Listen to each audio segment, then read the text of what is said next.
বাসায় বসে থাকতে থাকতে বোরিং লাগতেছিল, তাই কারখানার দিকে আসলাম। তো আজকে সকালে আবার বৃষ্টি হইবে এই অবস্থা, যে খুব বাতাস বইতেছে। তো আপনারা তো দেখে বুঝতে পারতেছেন যে খুব বাতাস হইতেছে। এই ওয়েদারে যদি একটু খিচুড়ি হয়ে যায় তাহলে তো ভালোই লাগবে।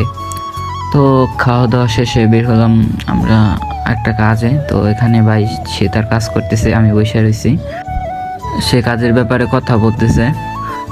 কথা বলা শেষে আমরা বের হয়ে পড়লাম বাসার উদ্দেশ্যে। তো দেখতে পাচ্তেছেন যে এখানে ভিউটা খুবই সুন্দর, ভাবলাম আপনাদের কাছে শেয়ার করি। তো তারপরে আসলাম কাশপুর ব্রিজ।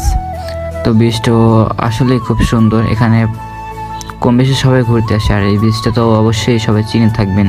তো আমরা চিপা দিয়ে যাইতেছি বাসার দিকে, একটু অন্য রাস্তা দিয়া। তো এখানে দেখি খুব পানি আর পানি। তো গ্রামের রাস্তা দিয়ে যাইতেছি, দেখুন আসলে খুব সুন্দর বিকালের ভিউটা।